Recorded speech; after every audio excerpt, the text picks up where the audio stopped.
वाराणसी में पथ विक्रेताओं को लेकर एक बार फिर बड़ा विवाद खड़ा हो गया है। टाउन वेंडिंग कमेटी द्वारा चिन्हित वेंडिंग जोनों को हटाए जाने के आरोपों ने सैकड़ों पटरी व्यवसायियों की चिंता बढ़ा दी है। दरअसल पथ विक्रेता जीविका संरक्षण और पथ विक्रय विनियमन अधिनियम 2014 के तहत शहर में पहले 63 वेंडिंग जोन तय किए गए थे, ताकि पथ विक्रेताओं को व्यवस्थित तरीके से कारोबार करने का अधिकार मिल सके। लेकिन पिछले कुछ दिनों से इन जोनों को पुलिस प्रशासन द्वारा हटाए जाने की कार्यवाही तेज हो गई है। इस कदम के विरोध में राष्ट्रीय फेरी पटरी ठेला व्यवसायी महासंघ ने कड़ा रुख अपनाया है। महासंघ का कहना है कि यह कार्यवाही न सिर्फ कानून की अवहेलना है, बल्कि हजारों परिवारों की रोजी रोटी पर सीधा हमला भी है। वेंडर्स ने टाउन वेंडिंग कमेटी के अध्यक्ष को ज्ञापन सौंपते हुए 4 प्रमुख मांगे रखी हैं। इनमें सभी 63 जोनों को सुरक्षित रखने, पुलिस उत्पीड़न पर रोक लगाने, लहरतारा चौकाघाट फ्लाईओवर के नाइट मार्केट से हटाए गए विक्रेताओं को दोबारा बसाने और प्रस्तावित स्ट्रीट फूड हब में पटरी व्यवसायियों को प्राथमिकता देने की मांग शामिल है।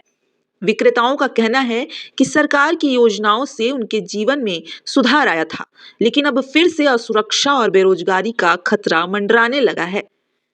अब सवाल यह है कि क्या प्रशासन इस मुद्दे पर कोई ठोस कदम उठाएगा और क्या पथ विक्रेताओं को उनका अधिकार वापस मिल पाएगा, या फिर यह संघर्ष और तेज होगा। अभिषेक निगम, राष्ट्रीय महासचिव, राष्ट्रीय फेरी पटरी ठेला व्यवसायी महासंघ। क्या मांगे थी दरअसल? आज शहर के हजारों पटरी व्यापारी अपनी पीड़ा वेदना को लेकर के अपने टाउन वेंडिंग कमेटी के अध्यक्ष नगर आयुक्त महोदय के पास चल के आए थे जन सुनवाई के कार्यक्रम में।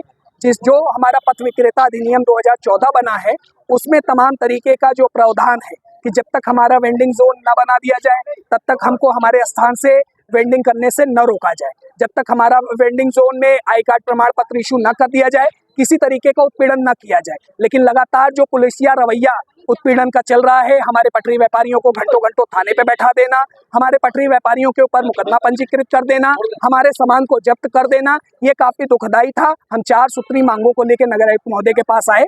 नगर आयुक्त महोदय चूंकि काशी के बतौर सीडीओ रहे हैं, उनका काफी काशी का अनुभव रहा है। उन्होंने तत्काल इस सभी समस्याओं को सुनते हुए तत्काल प्रभाव से इसी शुक्रवार को दोपहर में 12 बजे टाउन वेंडिंग कमेटी की बैठक को इंश्योर कराया है, और मुझे लगता है ये सभी जितनी हमारे मुद्दे हैं वो उस बैठक में शट आउट होने का काम होगा। अध्यक्ष आपने भी यही है, उसके बाद इस तरह से कार्यक्रम होता है, क्या वजह है? हमने नगर आयुक्त महोदय को उनके शक्ति का बोध कराया है कि आप आईएएस ऑफिसर हैं, आपके पास इतने पावर, इतनी शक्तियां हैं, थोड़ा सा आप अपनी शक्ति को अगर सकारात्मक रोल में यूज कर लेंगे तो मुझे लगता है हजारों पटरी व्यापारियों का घर भी चलेगा। वर्तमान सरकार का डंका बज रहा था, बज रहा है और बजता रहेगा, और निश्चित रूप से नगर आयुक्त महोदय की हर गली हर चौराहे पे सराहना भी होगी। प्रधानमंत्री का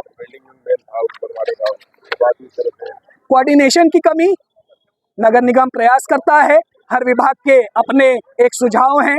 वेंडिंग जोन देना उनको ऐसा लगता है कि लग रहा है जैसे अपने घर की संपत्ति दे रहे हैं, तो ऐसा नहीं है। स्ट्रीट वेंडरों की पीड़ा दर्द को भी प्रशासन को समझना चाहिए। आप लोग मांगे रहे बताया आपको कि पहले पुलिस उत्पीड़न रोका जाए तत्काल प्रभाव से, जो बिना सूचना के वेंडिंग जोन में से हटा के कार्रवाई की जा रही है, और बिना वेंडिंग जोन के भी जो कार्रवाई की जा रही है, इस कार्रवाई को रोका जाए। और तीसरा, हमारा जो नाइट मार्केट से विस्थापित पटरी व्यापारी हैं उनको पुनः स्थापित किया जाए। और चौथा, हमारे जो स्ट्रीट फूड वेंडर हैं उनका समायोजन किया।